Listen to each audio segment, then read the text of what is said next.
Hello to my beautiful family of light. Yes, that means you, and you know it by now if you've been watching my videos. Oh my goodness, my hair looks real orange. Sorry about that. It's the lighting in here. Anyhow, and I haven't done anything to it. It's still white and gray. Anyhow, welcome to my channel. I'm happy to have you here. In the last video, I mentioned that I'm going to start a series of videos to help you try to understand what a closer walk with our Creator looks like, what you as a conscious human, in the hopes of opening you up more and more to the fact that you're way more than you think you are. I want to prove it to you. Okay, so I'm going to tell you a story, and it goes back to 1972 when I was about 21. Now I am, I'm starting today my 75th trip around the sun. So I'm in my middle 70s. So we're talking a ways back there, aren't we? Okay, in that year, I was at a hotel as a representative for some event that was going on for the company I was working for, and I was headed down to supper. And on the way to the restaurant, there was an auditorium across the way and a placard outside with a picture of a a big thing about a hypnosis show for entertainment purposes that was going to be held that evening, and the times and all of that sort of thing. And it caught my attention. Now, I'm a curious person, so I always want to know a little bit more. But at that time, I had no idea what it was, what it meant, what it involved. And so, you know how it is when you're curious about something you know nothing about?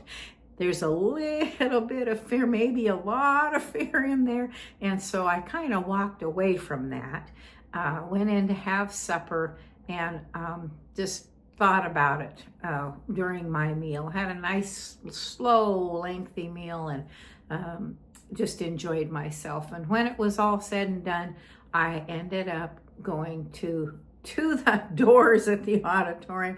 I stood there for a long time, and what I said to myself is, okay, you don't know anything about it. Go in and find out. And so I said, okay, well, that's fine. I'll do that. But I'm sitting in that last seat there by the closest one to the door. And so I went in and had a seat there so that I could make a clean getaway if I needed to. All right, I'm sitting there, and he's doing an induction process. An induction process is a methodology in which your mind gets out of the way and you're listening to a voice. You can use it for relaxation. You can use it for, it's used for medical treatments where some things, medications and whatnot cannot be used to take you away from whatever is happening and you don't feel the pain. Anyhow, an induction is a very powerful use of, an appropriate use of your voice. So he was doing an induction and people were going up on stage, and he went and had somebody tap me on the shoulder, and he said, "Come on up here." And I went up, and I had apparently gone under way at the back in the corner. I didn't think anybody could see me. Okay, the show goes on, and people are tying shoelaces, and they're wearing their socks. There's no shoes on their feet. People are singing and dancing and pretending they're chickens, and there's all kinds of things going on. And the show was, I'm sure, entertaining. I don't remember getting to see it. The very towards the end of it, I remember him telling me I was Gypsy Rose Lee, and I did the bump and grind to some pretty raunchy music, and that was way out of what would be my comfort zone had I not been induced, right? But apparently everybody laughed and enjoyed it, and it was a lot of fun. And then, as he's waking people up and dispersing them, and he kept me under, he began visiting with the audience and telling them how the power of your mind and the words that you use and on and on. And so he came over to me and he did a demonstration for the audience and for me. This was a real pivotal moment for me in my life. He told me I was a 2x4 and, used his whatever techniques he used to ensure that that I was in that frame of mind and that my body was responding to that. And once he was assured of it, he went and got a wooden chair. And he took the occipital ridge, which is the bump, the ridge of the bump of your skull, and put that on the edge of the chair. Edge. I mean, there wasn't this much of me on that chair. And then he put my feet on the other chair, just the heel. And again, it was just very little of the body on the chairs. The chairs could have tipped over, but it's just a strange thing. We'll talk about that more. Anyhow, then he proceeded to stand on me and talking to the audience. But while he's doing that and visiting with them, I had a revelation, and this is incredible. I think I'm a 2x4.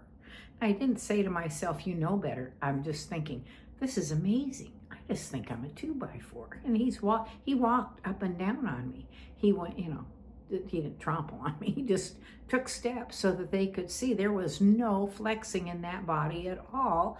And then, he concluded the demonstration. Everybody, clapped and went home and, congratulated him and whatnot. And when the show was done, he said, I really want to visit with you a little bit when I wrap this up. Everybody's gone. And I said, sure. So I went into his dressing room, that was the scariest part of the whole night. You're young and you're not sure about this, right? Anyhow, and I was raised in a very strict family, very naive, very protected. Anyhow, he said, you're the perfect subject. And he said, you would make a good hypnotherapist.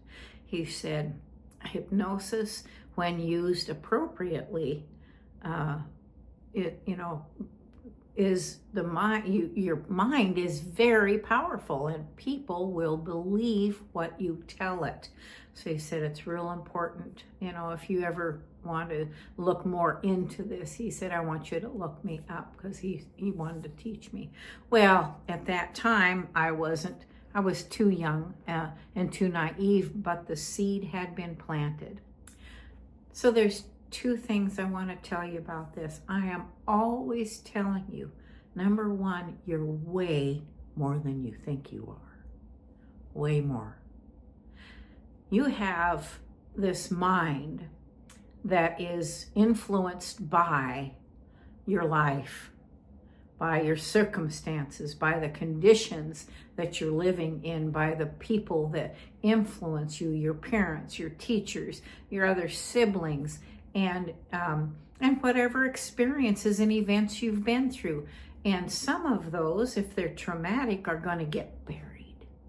They're going to get shoved down in here, because that part of us that doesn't want you to keep experiencing traumas or injuries, etc., it's like it'll say to you, Claudia, you remember that guy dumped you, and didn't even give you any warning, didn't say, I really like you, you're a nice person, but you're just not cut out for me, or whatever. It's hurtful when you're young for somebody just they just don't show up for a date, or they just don't pick you up, or whatever it is. Anyhow, those things get buried because you begin to question your value. Anyhow, so that's the first thing. The second thing is, I am always telling you, words can uplift and words can harm. And so be very careful with your words. So that is lesson number one in you're way more than you think you are. You have a connection with some mighty power, and that is within us. and we're going to take some steps to walk in the direction of activating that. Okay, well, there's my story. You probably have questions. You may be walking away long ago or now, but please like, subscribe, share, and comment. Your comments are very valuable to me. I want to know more about what you want to know more about that story, and we can work something into that, and where you're from globally, and those things are really valuable to me, and I'm happy that you came and listened to me today. I hope you'll be back for more, because I'm not done. Remember, I'm in my 70s. I got a lot of stories. Till the next video, thank you for joining me. I'll see you later. Be well, be safe, and remember, you're way more than you think you are.